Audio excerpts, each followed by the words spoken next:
Alright, so today I want to discuss ball pythons that are considered to be pet quality only, or pet only ball pythons. As a matter of fact, you can actually go over to morphmarket.com and do a search, and every now and then you'll find a snake that is listed with a grayed out gene that says pet only. And essentially what that means is who's ever selling that snake kind of picked out some kind of genetic anomaly in that snake and decided that this snake is not worthy of breeding into future projects. Sometimes it can be a specific gene in that snake. Some genes you probably shouldn't breed depending on what gene it is, and there's also genetic defects, and it's kind of interesting. I'd say it's probably one of the most controversial topics. Some of the stuff that I'd breed in my collection you may or may not would be willing to breed in your collection. Some people are really against certain genes, and sometimes you can breed certain genes and you kind of accept a certain amount of risk when breeding those genes, and sometimes there's certain genes that you should definitely stay away from. So today I want to jump over the internet and I want to show you some of these pet quality ball pythons and some of the weird genetic anomalies associated with some of these snakes.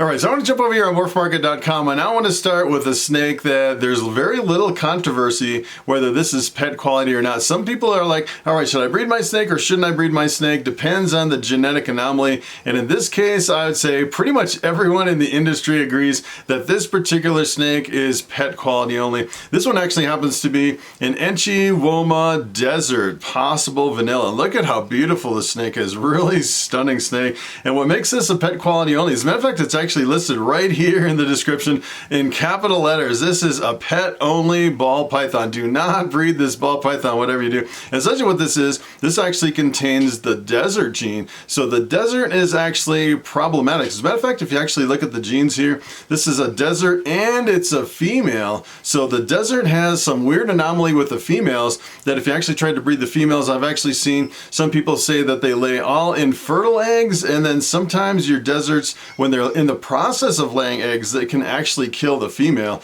And as far as I know, I've never seen anybody that has a desert or desert combination female actually get viable eggs from that desert. So every time you make a desert, doesn't matter what genes are in it, if it's a desert by itself or a desert with a whole bunch of other genes, it's problematic and you should definitely not breed it. So you can definitely tell down here in the description, it actually says, this is an amazing girl, pet only, not for breeding. Do not breed them. And it's kind of interesting, you can actually find some really amazing desert combination females for a really inexpensive price. So if you actually take a look at this one's selling for only $225, which is pretty amazing for such an amazing snake. So if you're actually looking for just a pet ball python and you want probably the best, the most stunning combination that you can actually find, and you're 100% sure you're not going to breed, you can actually pick up a really amazing desert combination for pretty inexpensive. You won't find many of them over here on Morphmarket because not a lot of people breed them. I actually pulled up another one over here and take a look at this one,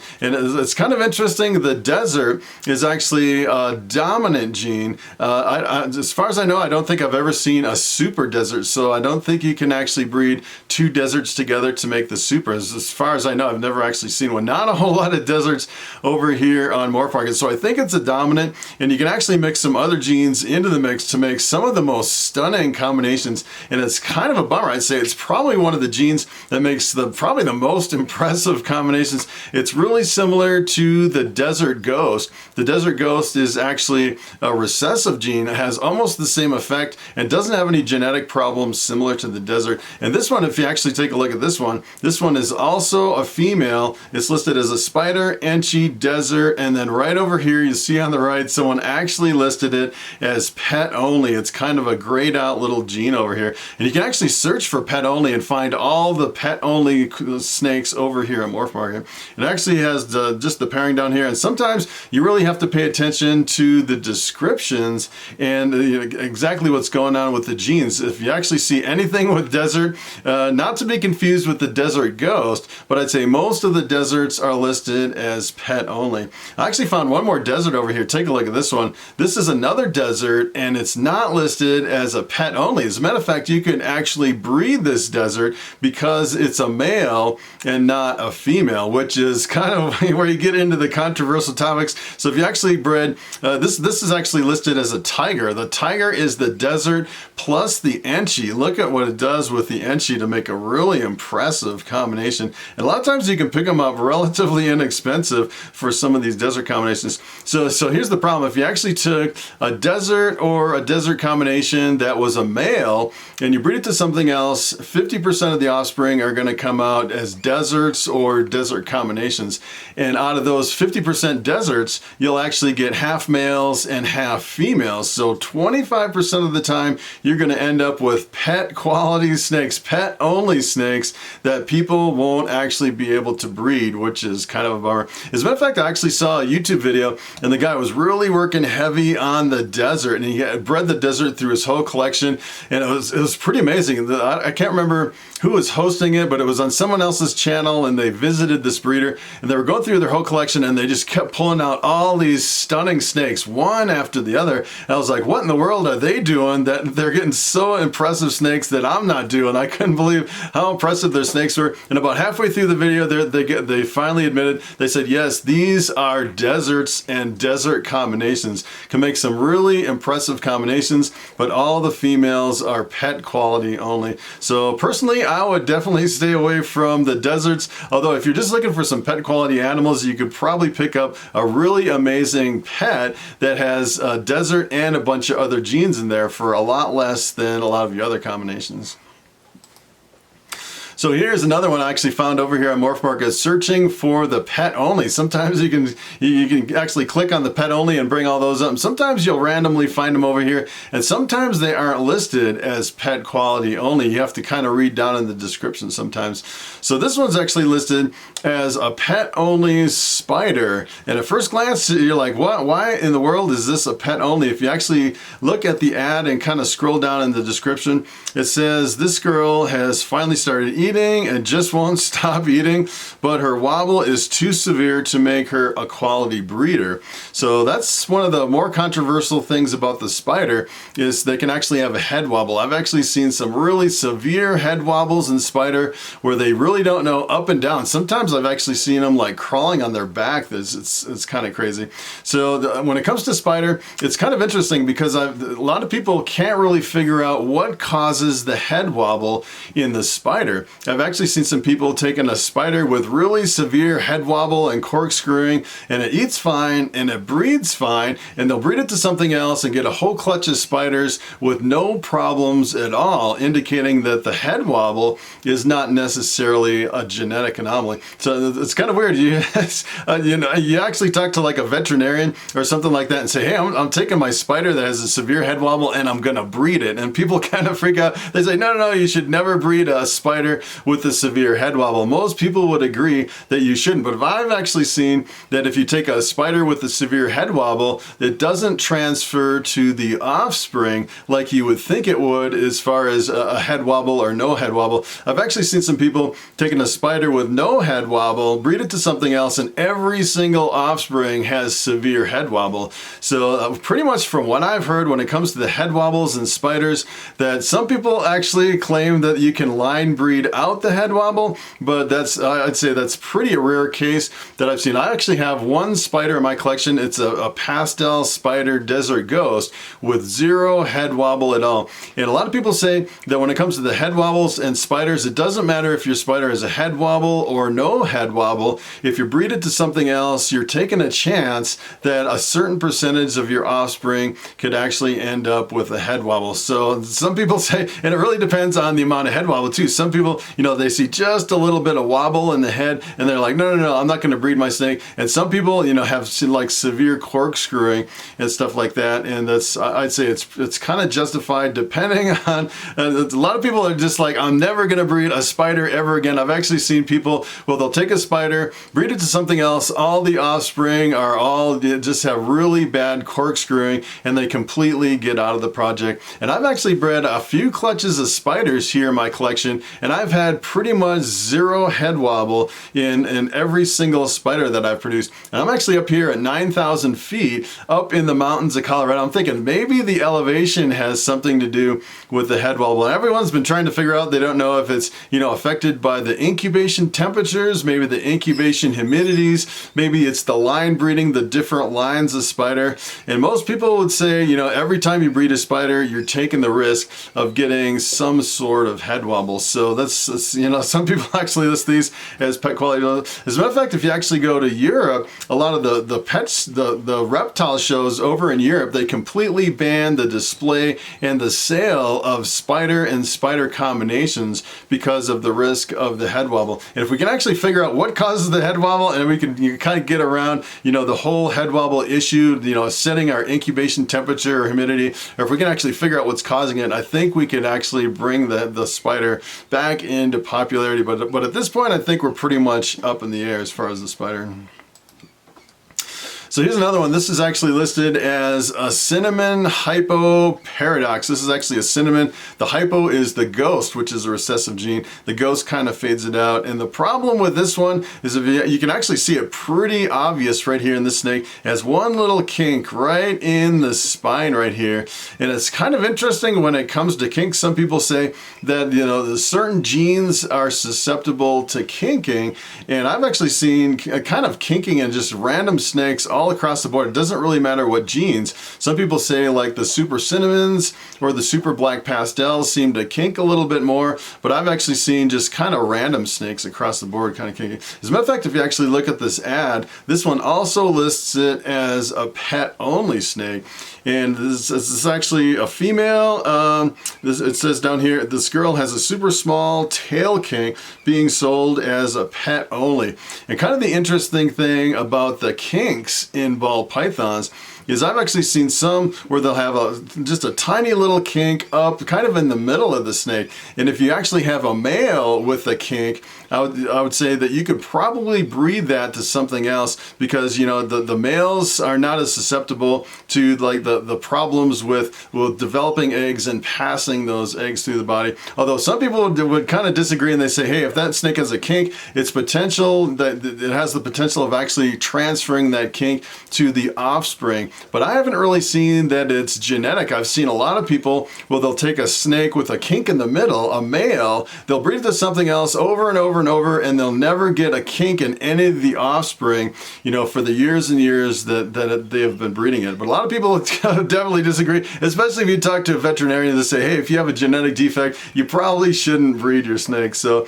it really depends on what you consider pet quality. And I would say if you have a kink anywhere in the snake and you have a female, I definitely would not breed that thing because the eggs could potentially get hung up on that kink and not pass through the snake, which is a lethal condition for females. All right, so take a look at this snake. I was actually looking at this ad over here. This is a pastel lesser GHI. Really beautiful snake, going to the dark side with the dark genes. And if you actually take a look at this snake, it doesn't have any of the genes that would tend to wobble. It doesn't have any kinking at all in the snake. And at first you're scratching your head, you're thinking, why is this listed as a pet quality only? You actually look at the genes over here, it says pet only. And if you actually read down here in the description, it actually says that this has a slightly irregular head shape, possibly due to incubation temperature fluctuation, which is kind of interesting. And it's weird, some people list a slightly irregular head shape as, as a pet quality only. I would say it's probably not one of those genetic anomalies that would actually transfer to your offspring. Sometimes you can get weird genetic anomalies. As a matter of fact, that's kind of the pros and the negatives of the ball python industry, is you can get these weird genetic anomalies, and sometimes just out of the blue, you can pop out a brand new gene. That's kind of cool. That it almost seems like the genetics of ball pythons is really unstable. Sometimes you can have a lot of genetic anomalies, sometimes defects, and sometimes it can work to your advantage where you can actually pop out new genes. But this one, I'd say, with the slightly off head shape, I would say it's probably a judgment call whether you would actually list this as pet quality only. In my opinion, that probably wouldn't transfer to the offspring, although a lot of people would probably disagree with me. So take a look at this one. This one's actually a cinnamon pastel clown, pretty high end. This is a visual clown with the addition of cinnamon and pastel. And it's kind of weird on this ad. I actually was looking at this. It didn't seem like there was any kinks or anything in the snake, and there's no genes that would tend to have a head wobble. And if you actually look at the ad over here, it's listed as pet only. But if you actually scroll down in the description, it doesn't say anything about why it's actually being sold as a pet only. This says, this is an awesome male being sold as a pet only. So a lot of these ads over here, you know, it's actually good that they're disclosing that it's pet only, but sometimes they won't actually tell you. So really to figure this one out, you'd have to actually email the seller and say, hey, why are you actually selling this as a pet only? Is there a kink in there or something? This is actually a full-size male too. So even if it had a slight little kink, I would say, you know, some people would argue that you could breed a male with a kink. Others would argue that you should definitely not breed a snake with a kink. But other than that, it's kind of interesting. You find a lot of these only over here, and you definitely have to read the description and look at the genes really close, especially if the price is too good to be true. All right, so take a look at this one. This is a little bit different. Sometimes you have to read into these ads really close. This is actually a spot nose, and it seems like a really good deal at first. Speaking of price, you actually come over here. This one's actually still for sale. It's a female, 1,500 gram female spot nose, ready to breed, and it's only $200. That is an incredible price. You could probably get, you know, 500, 800 or more for a snake like this, especially a female ready to breed. And you're kind of scratching your head. You're like, all right, this says pet only. What is going on with the snake? And if you actually read down here in the description, it's kind of interesting on this one. This says, this girl has been giving me clutches. It gave me 2 clutches, and both had many issues such as tail kinking and underdeveloped mouths, which is really interesting. So this it actually says she has no issues and she eats great. It's not her, it's her offspring that have problems. And sometimes you can have some weird anomalies when you breed 2 snakes together. Sometimes 2 snakes can be kind of incompatible, especially if you took like a mother and a son, and you bred them together and you had some severe inbreeding, especially after many generations. Or I've actually had this problem where I took an albino, bred it to another albino, and I got a lot of defects in that line of albino. And instead of listing the female as a pet quality only, what I did is I actually just avoided breeding those 2 snakes together, because sometimes I think with a certain combination of the male and the female, sometimes you can run into a lot of problems. I don't think it's either one or the other. Sometimes it's just incompatible pairs. So maybe on this one, this could be a really good deal. Maybe it's just a combination of the male and the female that is giving the problems. This female could be a really good deal over here on Morphmarket. So here's the last one I wanted to show you. Take a look at this one. This one's actually listed as a super inchy blade clown. This one is pretty awesome. And I was actually looking at this, just kind of doing a random search over here, and this one's not listed as a pet quality only, and it's priced accordingly as not pet quality. And some people would say, you know, this may or may not be a pet quality animal.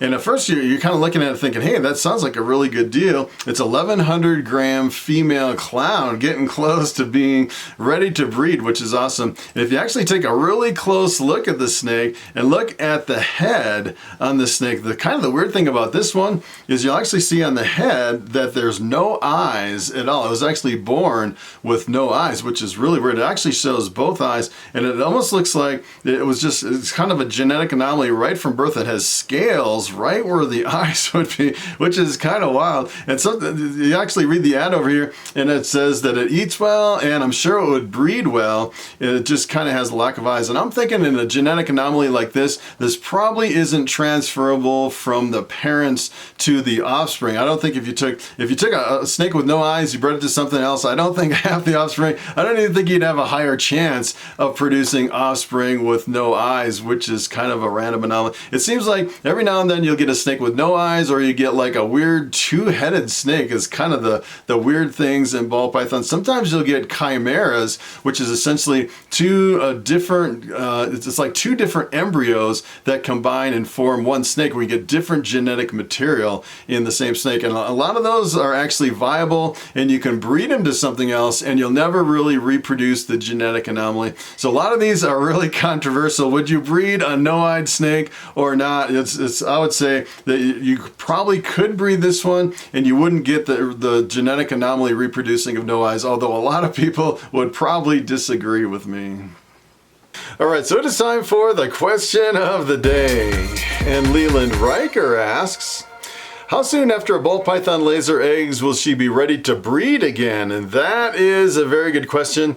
So most people will generally agree after a ball python lays her eggs, you usually have to get at least 6 rodents into that female before you can actually start pairing her up again. And I'd say that's kind of the tricky part about ball pythons. Usually about halfway through the breeding season, the female will go off of food for a really long time, sometimes months and months. It can be like 3 or 4, sometimes 5 or 6 months that female just stops eating until she lays eggs, which is kind of crazy. And usually after they lay eggs, kind of the tricky part is trying to get her back on food. Sometimes they can be still stuck on the fast for a really long time, sometimes weeks or months before you can start getting them to eat again.